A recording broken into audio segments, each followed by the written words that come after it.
Hello all, welcome to the Meshudio Photo Studio, probably one of the most successful photo studios in Second Life. We have sold quite a lot of these, which is to our amazement because we wasn't really expecting it. The studio is basically built around customers' ideas, which they would like to see in a photo studio, and that's what we've done. As you can see, an avatar is already waiting to start posing. Before I start using the poses, I'll just explain how the studio is textured. As you can see, we have a small diagram of the 5 walls this studio has. It gives you a small instruction of how these work at the top here. And you have the texture scroll arrows. So what we would do is change the textures on the wall. Is you would basically either select the wall by first clicking on the wall you want to texture, and then select the texture on any of these viewing panels. You can change the viewing panels with the texture scroll buttons like so, and whatever textures are in the studio's main content box, it will reveal them on these panels, and then all you'd simply do is you just click on a texture and it will texture that panel that you selected. So you click around the whole studio like so, and you can fill all the walls in with that texture that you want. There's a big button here, so if you wanted to texture the back and the main floor, you can do so by selecting that, and then basically the one texture will fill that floor. You can have just colours if you didn't want textures, so again select the colour and it will change like so. There are some non-RGB colours here, from white to grey, black, brown, etc. So basically you click on one of the cubes and it will texture the walls like so.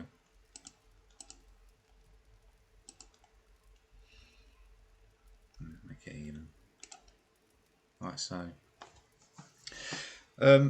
You can add your own textures simply by right clicking on the studio, edit. You can see textures are already present here. You would go to your inventory, click on the texture, drag it over, and then just drop it in. That's how you load up the studio's main content box. These textures, they must be full perm. Reason being, the studio needs to see, these premiums need to read the textures, and with Second Life rules they need to be full perm to do so for copying. So if you didn't put them in that will say non-copy or non-transferable, these panels will just show as grey. They won't show the actual texture, so make sure they're full perm. Okay guys, right, okay, now as we are waiting with the avatar to start posing, you have pose scroll buttons here. By clicking on the pose scroll buttons, it starts the animation, as you can see. You also have some arrows around the panel here, the green ones, the black ones, and these little circles here. These rotate the avatar, so you can move them anywhere around Photo Studio, like so, up, down, back, and then you can spin them. So unlike pose balls, when you jump on a pose ball, you're in a static pose, you can't do anything with it. You're just stuck there to take your picture with. Whereas this idea, which is a unique idea which we designed in Second Life, I don't know whether anyone else can do this or not, but we came up with the idea and it's been a massive hit. At first people didn't quite understand it because they were just used to the pose stands and pose balls, but once they saw how this posing technique works, people have been buying our stuff quite rapidly. So like I said, you can move these around on the studio with these buttons, change your animation and carry on moving around. Stops the animation and they go back to their waiting position, should we say. Click on the pose scroll again and a startup. Now this studio can pose more than one avatar. It can pose multiple avatars. I'm not sure how many, but I think it's basically so many avatars per prim. This studio has 29 land impacts. So for the size of the studio, that's not many. It's all mesh. So any more avatars that want to join the avatar that's present would right click on the studio, select pose, and they take the seating position. To swap between the avatars that are present, you have next and previous buttons. Click next and it will tell you who the current AV is active. So you click next again and it's now changed Sparky Hallard, and I can control him. So if I move him to the right out of the way, I can also change his pose. Note how the other avatar or avatars will not be affected. It's only the avatar that's present that can change the poses, or you can control and move around the studio like so, and you can spin them as well. Now with this idea, this gave the option of you to basically control how you want your posing to work, and you can use any animation in this studio and you can basically choose your movement keys and you can create your own couples posing. You can also create your own group posing, so you're not stuck with the idea of pose balls which is static. You have unlimited choices with all the animations in this studio what you can do with it, and you can, with all the movements present, you can just basically design how you want to be posing with another avatar or avatars before you and for you to take your photos with. You've got an endless design idea with the animations. This is what has made this this technique absolutely fly off the shelf. People love the idea where they can just design away whatever they want with posing. You can put in the studio animations that are meant for couples, but it would just mean that you'd have to set the first avatar as the animation, and then the second avatar which would use the other animation, and then you would have to line them up using this method, unlike pose balls where you just pose and it would automatically be there. And any tinkering, if the avatars are slightly out of line because of their sizes, you can use these controls just to move them about a little bit to make it look better. So that is the idea of the pose scroll. Going back to the texturing, I'll just choose a wall and I'll just slap a texture on there for the moment. These controls down here, you can stretch or move the texture around or spin it as well.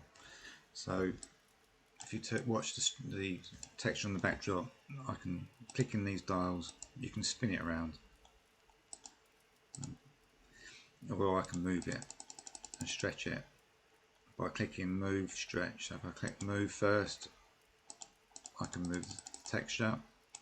If I click stretch, I can stretch the texture in any direction, like so. If you have a reset button there, just takes it back to its starting point.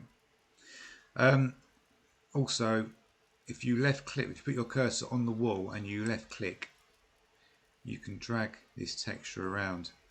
So if the texture is not quite where you want it to be behind the avatar, and you can't be bothered to basically use the movements of the dials here, you can left click, hold that wall, and just position that texture with the avatar where you want it to be.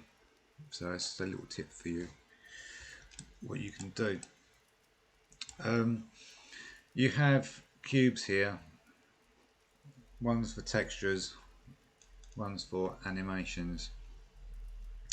If you right click the studio, edit, select edit link parts, and then select on a cube, whatever, so let's go to open it back up. and you go to your content tab, at the moment there's no textures in there, so there are no textures inside this cube. If you enter your inventory and you dragged and dropped over a texture, it would now appear in that cube. So when you highlight that cube, at the moment it says this drive does not have any texture in it. Any textures in that cube will show up in here. The idea of that is if you wanted specific textures that did not want to be lost in amongst the studio's contents and you wanted them to get easy access, you would drop them into these cubes, and you can relabel these cubes, the fronts, if you want, so you can make it easier allocating what textures are in what. So any specific special textures you have in there you can keep with the method I've just shown you. It goes the same with these animations as well. I have already put some animations in these, like sit, lay. So when you click on one, like click on the sit, you'll see it's highlighted red, so it's active, and whatever animations are in that cube, sorry,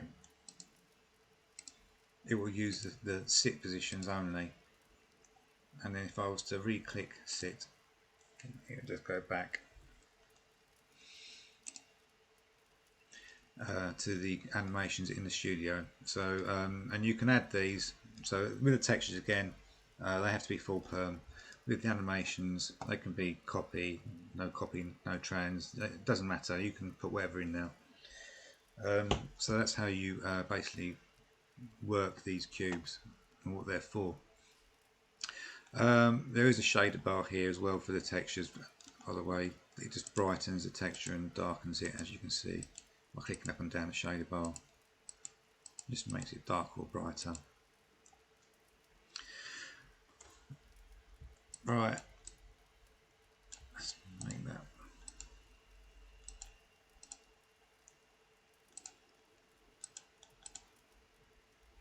Back to the greys. Alright, okay, let's go to lighting.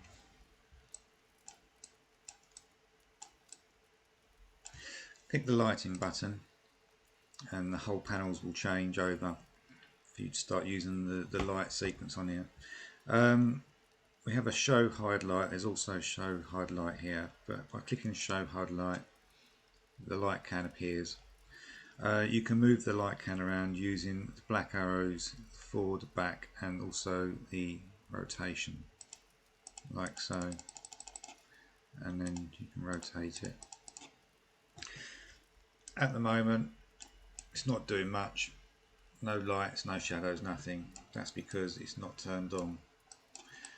You have a bright button on the studio. If bright is on, you won't see the shadows, so you can turn the bright on and off. Now, like so, and the light is now present. You have turn on, turn off buttons over here, so you can turn it off or you can turn it on.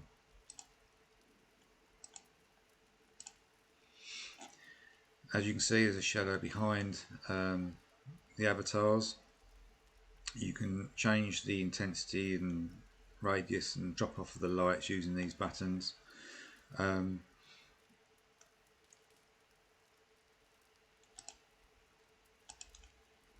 As I say, you can move the can around the studio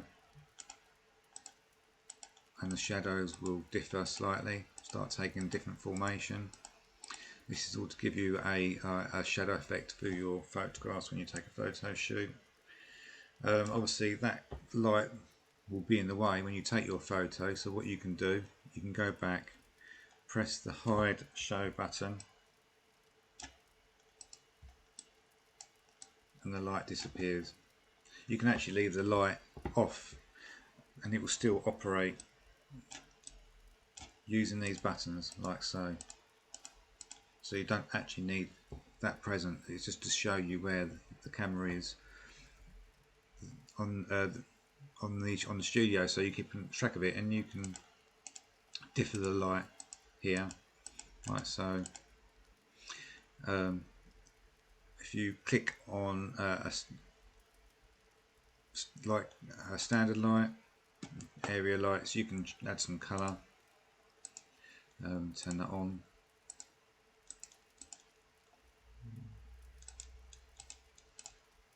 So using these bars here, which is a drop off tendency and radius, you can then start using the colours on the studio, like etc.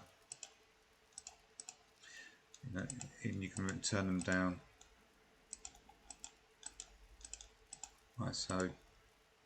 There are some straightforward quick buttons here: blue, green, red and white, which people might tend to use preferably when they're doing certain photos. So that's pretty much how the shadow lighting works and the colour lighting works. If we click on particles, the screen changes again.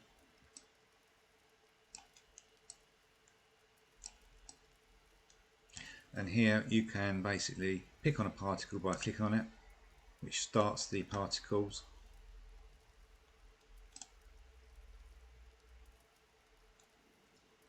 It's not working.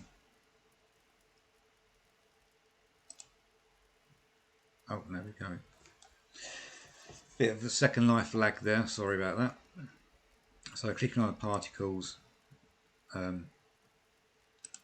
it changes them. And with the scale bar and the rate bar, if you click on the bar, it just changes how quick they come out or how slow they come out with the rate bar. And then with the size bar, you can make them bigger, like so, or you can click down the bar and make them smaller, like so. To stop it, just click it again and they all stop, or you can press the stop button now. Sorry, that's the pause button, the stop button now.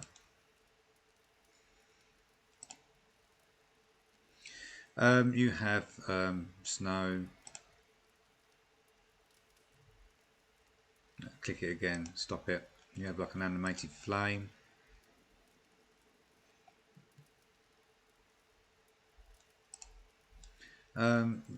You have rain.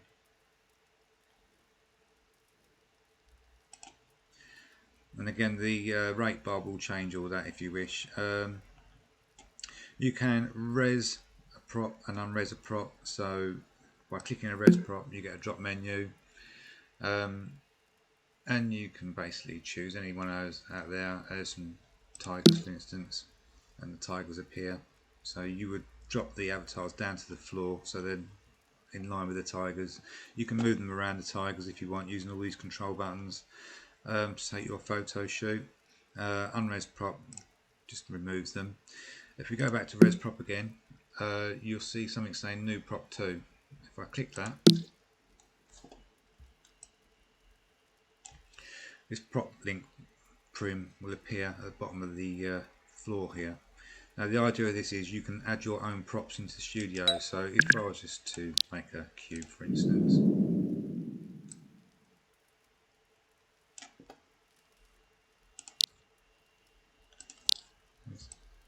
which hasn't appeared, good old Second Life.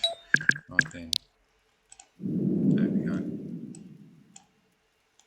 And then we right click on the cube, edit.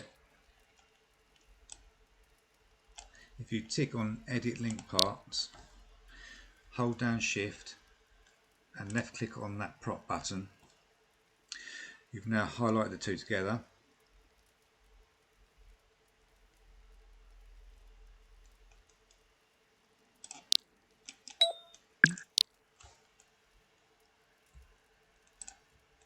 And then if you press link, you've now linked the two together. Where it says new prop, delete new prop and just rename it to whatever you want your new prop to be called. So it's a cube, and then close it down. Right click, press take, and it goes to your inventory. Go to your inventory, go to recent, and you'll see the word cube. So edit the studio again, go to its contents box, select cube, drop it into the content box, close the menu down. Now if you go to Res Prop, look for what you have just named in your menu.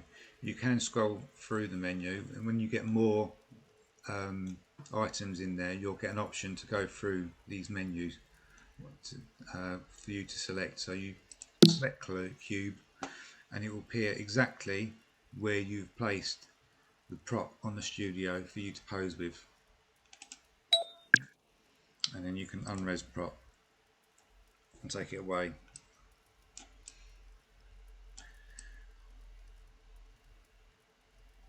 Okay, pose options. Some of these probably won't work because with the mesh heads,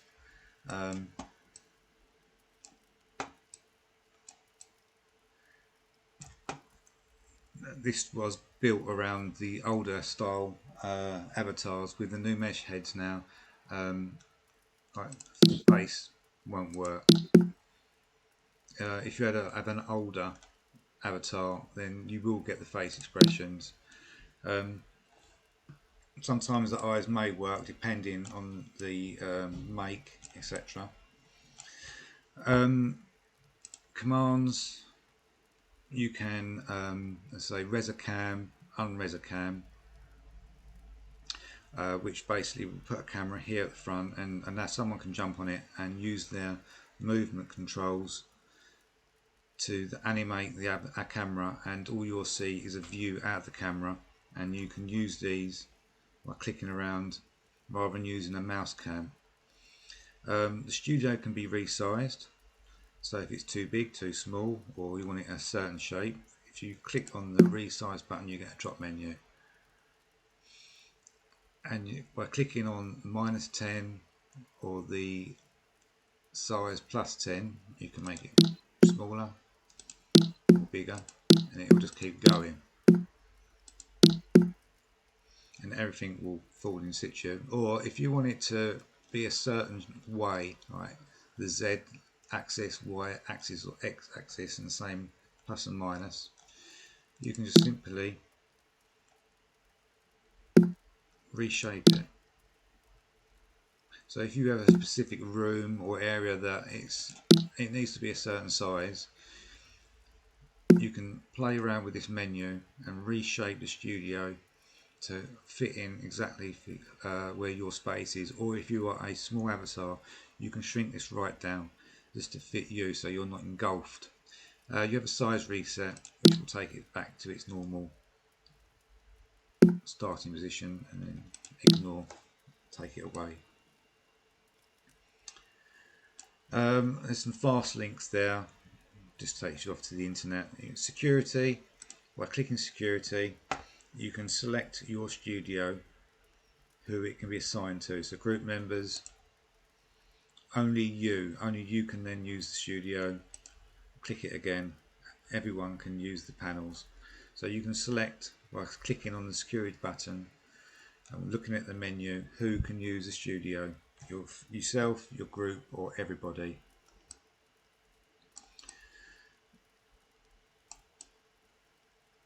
I think we're probably getting to the end of what this studio can do.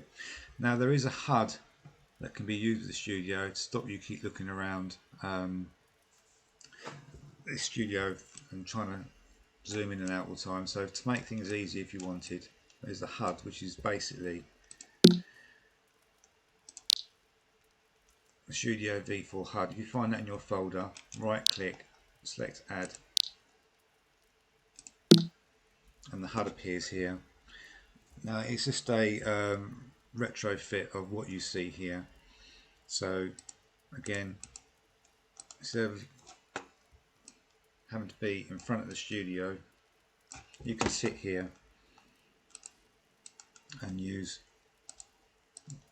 these buttons to change everything, and you can swap the avatars,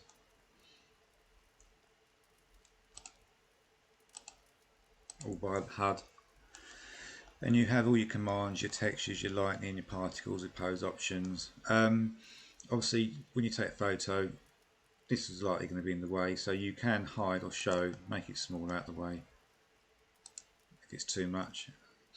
But again, by clicking these open up different panels, which again is a replica of the studio ones for you to use. And the pose scroll. Obviously there's not so many texture panels here because it would be so many across the screen, it'd all get in the way. So we have had to reduce that down a little bit, so it probably would take a little bit more clicking. So it would be an idea to go back and using these ones to change it rather than here. And then you've got your lighting as well, lighting that pops up, and you can use again the replica versions of what is on the studio, and your commands. So you can close this button here, closes them all at once back to its starting position. So you have a HUD there for easy access to use when you're doing your photo shoots. I think we've probably got towards the end of now of the studio, what it can do. There's quite a lot here to get through, obviously. If I've missed anything, just let me know. These drive scrolls, they flick through the cubes, so you can see one's lit up red and you can scroll through it. You can click on it as well and hide and make them active, and you just keep clicking through. Eventually they all go off and it goes back to whatever contents are in the studio. With the textures, you have the drive scrolls here as well. They do exactly the same thing. So make sure if you see the red highlighted around the cube, you'll know that that cube is active. As soon as there's no highlights around any of these cubes, you'll know you're using the main textures that are inside this studio. And you can turn the drives on and off via this button as well. So I think pretty much I've gone through what this studio can get up to.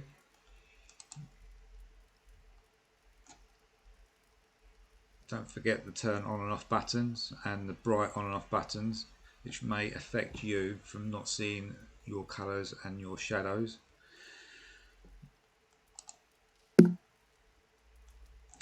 If the studio gets into any problems and it needs resetting, just click on reboot and you can reset the scripts, and it'll take Studio back to its manufacturing position, shall we say, of when you first bought it.